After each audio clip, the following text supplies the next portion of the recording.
Overtourism in Japan has become a bit of a controversial topic in recent years. There's reports of people nearly getting hit by a train because they couldn't cross the road in time. We've all seen videos of people doing dumb and disrespectful things for social media, people getting into fights, and of course, there is that gosh damn fence. We're in the off-season right now, but cherry blossom season is just around the corner, and by 2030, the government wants to increase tourism numbers to almost double what they are right now, so I'll bet my bottom dollar we're going to see more of the above very, very soon. But what if I told you things aren't actually that bad? There's an article recently by Geographic that made me aware of the fact that even with the increase in tourism, the population of Japan has been steadily declining. So if you compare the number of people in Japan from 2019 to 2024, there's actually 1.5 million less people here right now. In 2023, tourists to Japan were around 25 million, but in Paris, they were almost double that. Not France, Paris. It's not a perfect comparison by any means, but it's still worth noting that some people have said, and I quote, "Statistically speaking, Japan might not be experiencing overtourism at all." So what's going on here? Why does it feel so much worse than it is on paper? And what are the actual solutions to these problems? A portion of this video is sponsored by Klook. Anyone who's lived in Japan for longer than 5 years can tell you that this isn't really a new problem here. You can cut to the video I made about it in January 2020. Nice. But it does feel as though it's ramped up very, very quickly. Well, overtourism hits different countries at different intensities for a number of different reasons, including geography, infrastructure, and the layout of cities in Japan are quite unique. If you take Kyoto, for example, the streets are narrow, the restaurants are tiny, and the buses are more commonly used over trains, which hold less people, so they're just more prone to overcrowding. In general, public transport in Japan is so good that everyone uses it all the time, so tourists are just much more in your face than they would be if you were living in a car-centric city where it might be easy to miss them entirely. Hi, I have another one that I missed, and I don't know how I missed it because it's like the main one, and that is that people are just so concentrated to very specific places in Japan. Like Tokyo, Osaka, Kyoto, obviously, but even within those cities, it's concentrated even more. Like if you go to any of the temples in Kyoto that's not one of the main 5 places that everybody goes to, you pretty much have the entire thing to yourself. It's crazy. I cannot stress this enough that this is the main problem that Japan has seen. I travel all over the country to all kinds of places, and I just can't believe how few people there are when I'm out there. This is just my entire channel.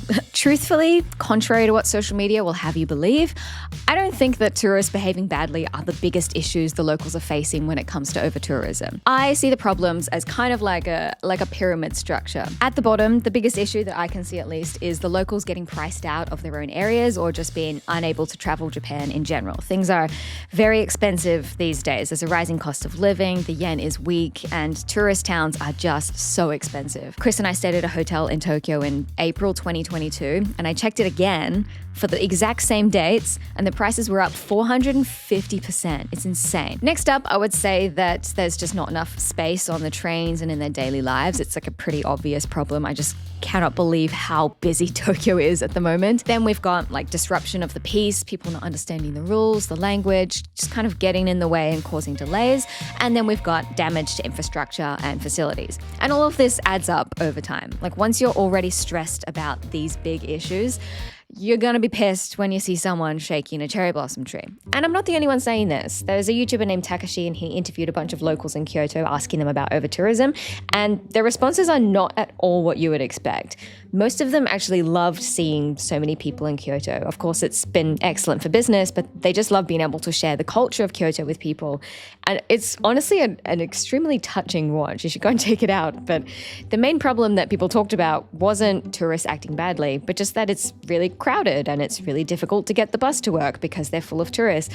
It just paints a very different picture than you would ever see in the news. And like, I'm not saying that we shouldn't care about people that act badly, but that I have noticed that it feels good to comment angry things under a video like this because it makes it feel like you're actually making a tangible change to the state of things. Like it makes it feel like, and it also kind of makes you feel like a little bit morally superior if we're all honest with ourselves. Social media or even just like regular media, it's just really good at shining the spotlight on like one little thing, and it makes us feel like we all need to really care about this thing. But oftentimes reality is very, very different, and the actual problems just aren't as like stimulating, you know, Nothing screams boring like the rising cost of living. You know, it's much easier to just complain about shaking the cherry blossom tree. I think and this is just my opinion, that tourism is frustrating to the locals because the rise has happened so quickly and the government is too slow to act on the issues. Dun, dun, dun, she's mentioned the government.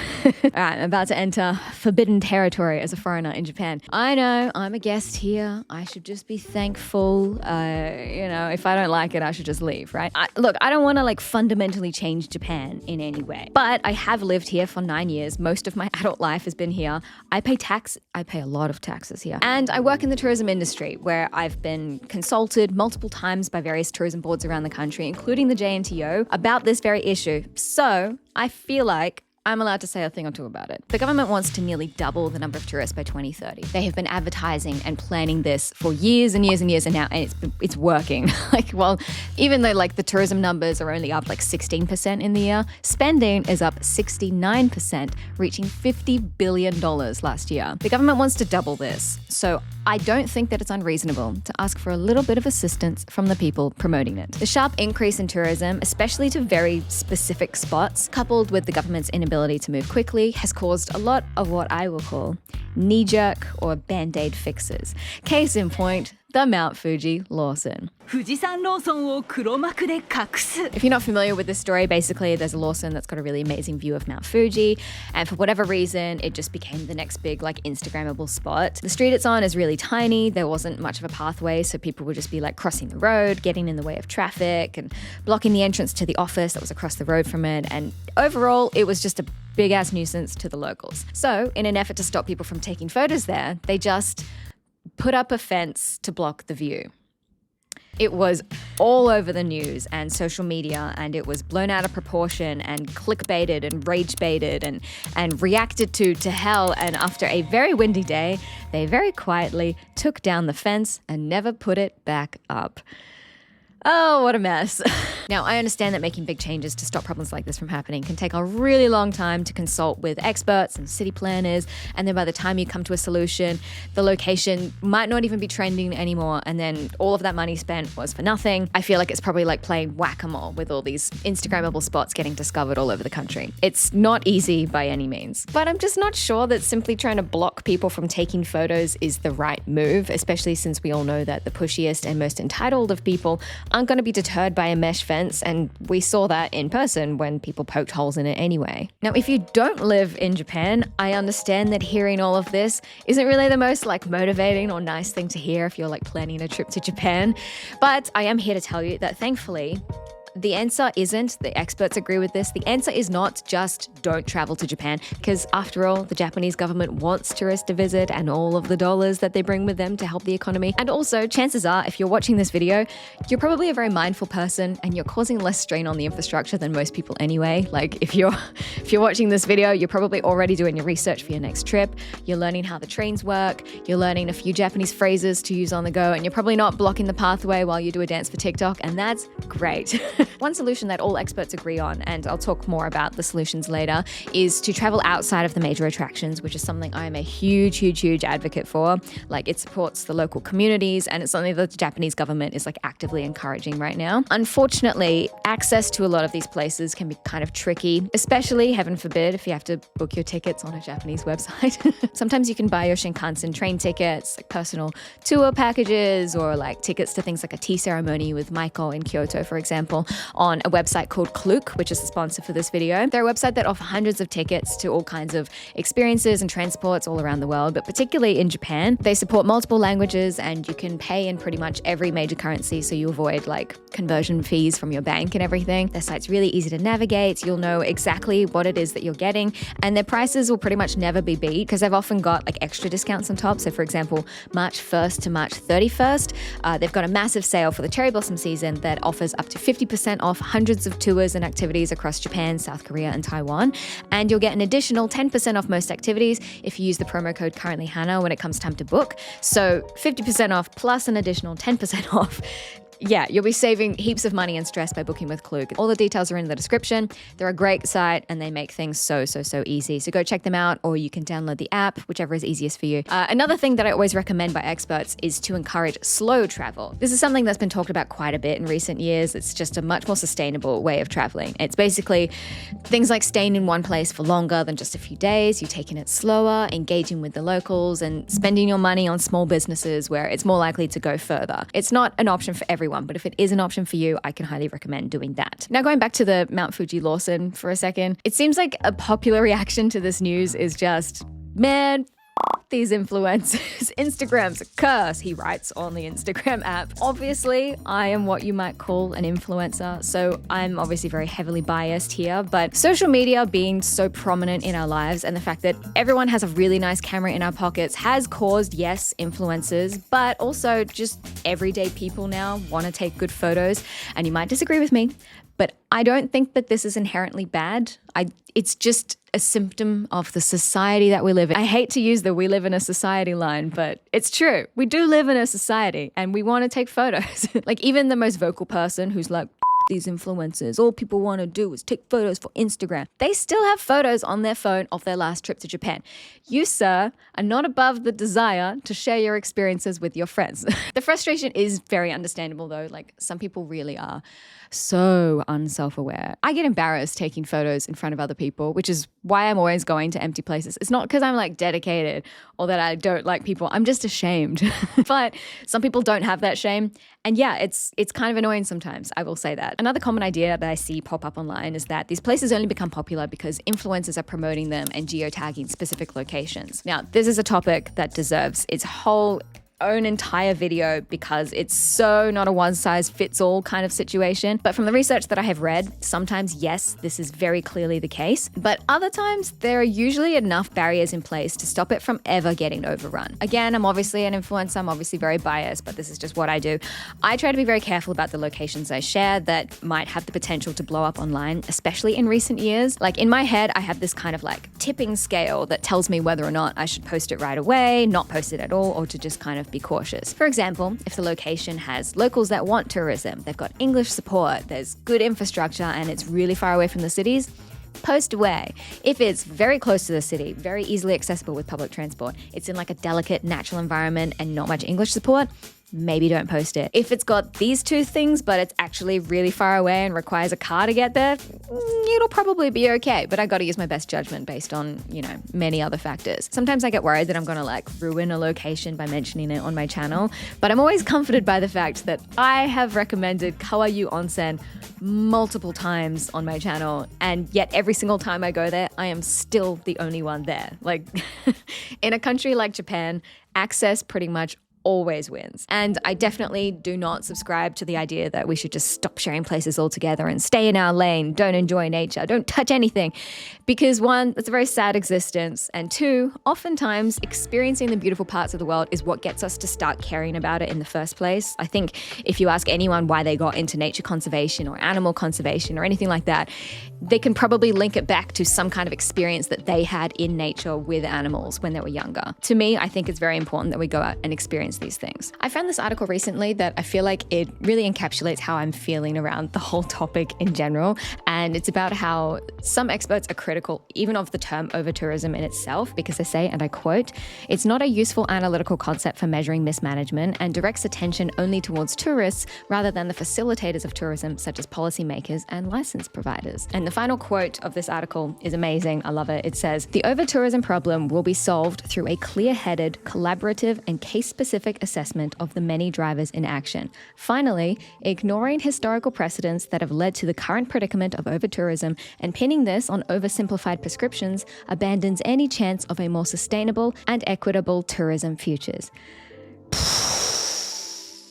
If that is not a nuanced take, I don't know what is.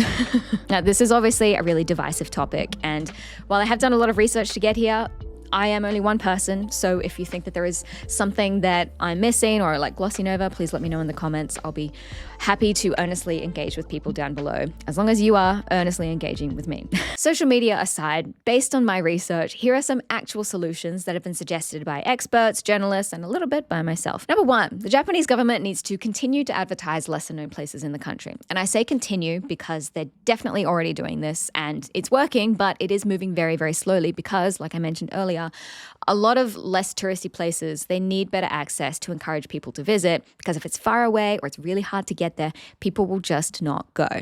I have been on over 30 different tourism promo video trips for this channel or for my Instagram. And some places are really, really cool, but they're so inaccessible for the average tourist. And it can be really, really hard to recommend it. Sometimes when you've got to catch 4 trains, a ferry, and a bus that only comes once a day, it's is it worth it at that point? I don't know. No one was traveling to the Mount Fuji Lawson just to take a photo. It just so happened to be right at the main train station when they arrived. Access beats advertising every single time. Number 3, they need to start charging separate rates for tourists to locals, particularly when it comes to hotels. Some areas of Japan are just well out of reach for the average Japanese person or resident. And apparently this is in talks at the moment, but since it would cause foreign residents of Japan, such as myself, to essentially have to prove that we're not tourists, this could cause discrimination issues. Although, honestly, I feel like most people wouldn't mind flashing their residence card if it meant they got a discount, but this would need to be subsidized by the government. Number 4, on top of that, find a way to refund the residents of Japan the tourism and the accommodation tax that they're charged when they enter in the country or stay at a hotel. I actually didn't realize that I was getting charged this until I booked a flight recently, and I checked the breakdown of fees for the flight, and one of them is the tourist tax. And I was like, what? What? Number 5, severely limit the size of tour groups. Experts say that the 2 major forms of travel that are the most damaging to the locals' quality of life are cruise ships and very large tour groups. Cruise ships offer food on board and accommodation, so it's not uncommon for people to just fill up on free food on board. They go into town for a few hours, take some photos, spend $0, and then head back to the ship to sleep at night. And similar kind of thing can happen with large tour groups. You're just less likely to spend as much money in the places that you go. So it's all of the chaos and lack of space without any extra money coming in to support the community. So by limiting tour group sizes, it spaces out the groups over the day, reducing bottlenecks in the area. Number 6, they gotta streamline ticket purchases for public transport. Man, it's so bad and so confusing. Even as someone who lives here and speaks the language, it's not bad everywhere, but it's definitely bad in some places. Chris and I flew back to Australia recently for Christmas, and at the Narita Airport liner station where you need a transfer, if you've bought a ticket online, you need to pick it up from a very specific desk, and then when you go through the gate, you need to put in your ticket and tap your suica. And there is so few instructions that tell you how to do this, which caused this massive bottleneck of tourists. Everyone was trying to go through. There was only one of 3 gates open, and everyone's got their suitcases because we're going to the airport. It was a nightmare, and it was the perfect example of the kinds of friction that really, really, really get grating to the locals after a while. None of those people would have bottlenecked there if you could just tap your credit card on the gate like you can do in other countries. And this is apparently something that is in talks at the moment. I really, really hope that this can become widespread across Japan. I think it would be so much smoother at places like this where a lot of people have to get through at all times and everyone needs to know what the rules are. Number 7. This one is ambitious, I know, but I think, and I have suggested to JNTO personally, I think that they need to create some kind of media that teaches foreigners how to act and behave in Japan. It should be a video that's welcoming and encouraging of tourists, yet it explains some unwritten rules and basic etiquette that you should be following. But crucially, this must be aggressively advertised. It's not enough to just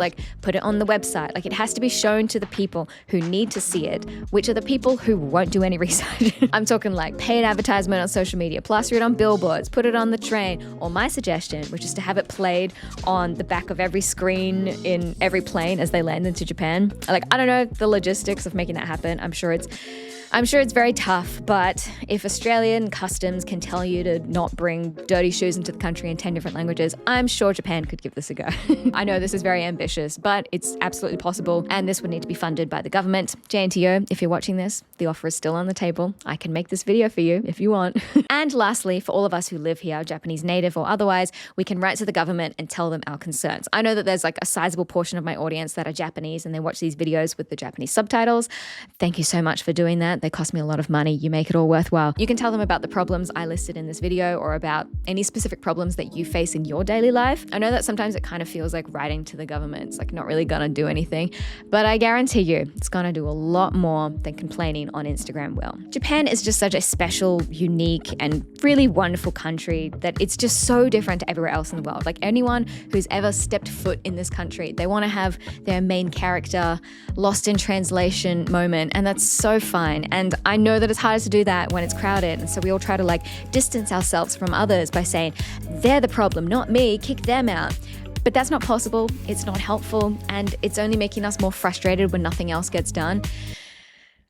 Wow, did I just explain all of the problems with social media? I know that the government is already working on promotion to lesser known places. So who's to say that they're not already actively working on a number of other solutions too? They probably are. I just wish that they were a little bit faster sometimes. Regardless, I am optimistic that help is on the way. Japan will be okay, everyone. I think we can all relax a little bit. I've done a bunch of research for this video, but this video is obviously shaped by my own personal opinions and biases, and I'm just one person. So again, let me know your opinion on everything that I mentioned. You can like and subscribe for more thoughtful and hopefully nuanced takes on Japan. Support me on Patreon, follow me on Instagram, and I will see you guys next time. Bye.